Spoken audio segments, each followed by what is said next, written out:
For the most part, Christians in America no longer fear the devil. There was a time when people understood that the devil actually existed and that he could not be trusted to play by the rules. But today, while Christians nod assent to Satan and his hordes, they actually think that they can enter his turf without any reprisals. They believe that the devil is gentleman enough to stay away unless he's invited to the party. Why are Christians, for the most part, not afraid of the occult? First, if an occult object, game, or story is accepted as fantasy, then it is not to be feared. As long as one does not believe in the power of a Ouija board, then it is not dangerous. As long as one reads horoscopes for fun, then there's nothing wrong with the practice. Or if Dungeons and Dragons is thought of as just an innocent game, then it's not a cult. The world of Harry Potter is harmless, we are told, if it is seen as imaginary. But I have to warn you that fantasy can very quickly turn into reality. In fact, fantasy is the bridge that often leads to the other side of the spirit world. A group of 3 teenagers were charged with the bludgeoning death of a Florida couple. These teenagers were involved in the fantasy role-playing game Vampires. A 16-year-old boy stabbed and bludgeoned his parents and 14-year-old brother to death in Easton, Maryland. He was an avid player of Magic the Gathering. The confessed killers were 2 18-year-olds who liked playing the fantasy game Dungeons and Dragons. A teenager admitted to killing 2 Virginia Beach boys aged 7 and 9 with a knife. He was a fan of Dungeons and Dragons. A Virginia Beach man was sentenced to 26 years in prison for sexually molesting and biting 8 teenage girls he had recruited for his vampire family through the playing of a game in which players assume the role of ancient vampires. Second, some Christians think that they would know whether or not the devil was present in an experience if they don't see him or feel him. If a dark presence doesn't enter into the room, they think they are safe from his advances.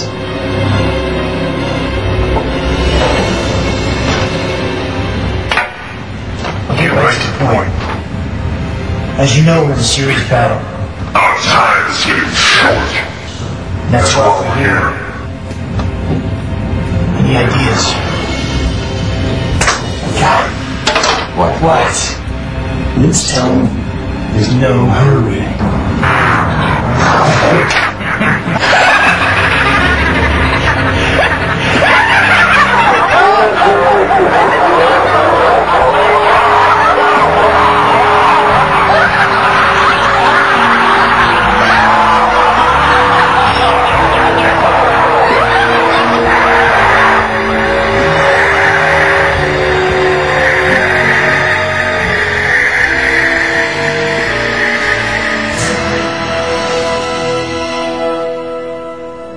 They forget that he often stays hidden as long as possible, and that we can encounter him when we are only playing a harmless occult game or committing a favorite sin. Third, there is the widespread assumption that if we find someone who has not been hurt by involvement in a specific aspect of the occult, that this proves that it is not really dangerous. So we hear, I know someone who went to a fortune teller and didn't get hurt. Or, I know someone who played with a Ouija board and nothing happened. My point is simply this. An activity cannot be classified as harmless just because some people have no apparent bad effects. I say apparent because none of us might know what the long-term consequences might be. Let us never underestimate the extent to which God lets Satan attack and harass believers who toy with what that is with what God condemns. Let no one be found among you who sacrifices his son or daughter in the fire, who practices divination or sorcery, interprets omens, engages in witchcraft or casts spells, or who is a medium or spiritist, or who consults the dead. Satan wants us to develop confidence in our ability to toy with his lures. He wants us to think that because he does not strike every time, he can be trusted to not strike any time. But we have every reason to fear when we enter into his territory. The Bible lists about 20 different occult practices. Let me list a few. Divination, which is foreseeing the future or knowing certain facts about people that could only be known by spiritual revelation. Sorcery is magic with the aid of evil spirits. Omens refers to objects or events that predict good or bad fortune. Witchcraft refers to power in the spirit world. Spells are words with magical powers, such as incantations and the like.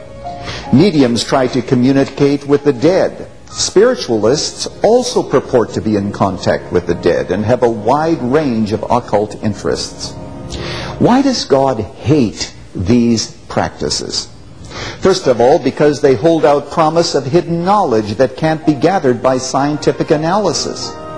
They invite us to have information that lies beyond our observation. Second, the occult promises power that God has not authorized. Power to cast spells, to manipulate events, to control the outcome of circumstances. The bottom line is this: the occult is a form of self-empowerment. It is the means by which we turn from God to ourselves to find meaning and significance in life. The best prophet is someone who is never right, because people listen to what that person has to say and manage to alter a timeline or alter the future in such a way so that that prophecy does not come to pass. Sean David Morton is not only a great believer in the ancient prophets, but a self-proclaimed seer in his own right. Born in 1958, Morton grew up in Los Angeles, where his father worked in the aerospace industry.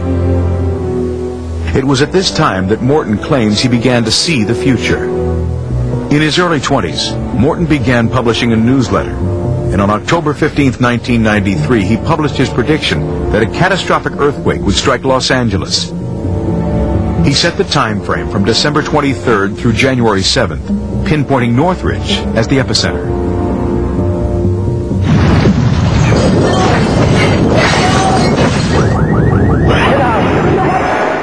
On January 17th, a powerful magnitude 6.8 earthquake struck Los Angeles, killing and injuring scores of residents. In a kind of a sick way, you're elated because, I mean, something that you've foreseen has happened. For this program, Morton gave an on-camera reading about the future.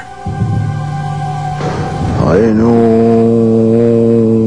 With the aid of prayer and what he terms supernatural guidance, Morton enters a so-called astral plane, moving his hands over a map of the United States. Suddenly, he claims to sense premonitions, offering a timeline that covers the next 60 to 90 days. Right up here, up through Phoenix, through the center part of Arizona, and then into Colorado. So I see another series of great fires in this entire area. And then this whole area around Four Corners, I see ships, I see angelic beings, I see extraterrestrial entities, I see a wave of activity. The biggest thing I'm seeing is right around Washington, D.C. It looks like some kind of chemical attack or something around D.C. It looks like what appears to me an evacuation. This is very close. Within weeks of Morton's reading, wildfires ravaged hundreds of thousands of acres in Colorado and Arizona in the summer of 2002. Some would say the fires are a regular occurrence, and that his other predictions clearly did not come to pass. Despite this kind of criticism, Sean David Morton pushes on. Beset by dark visions he describes as not just a blessing, but a curse.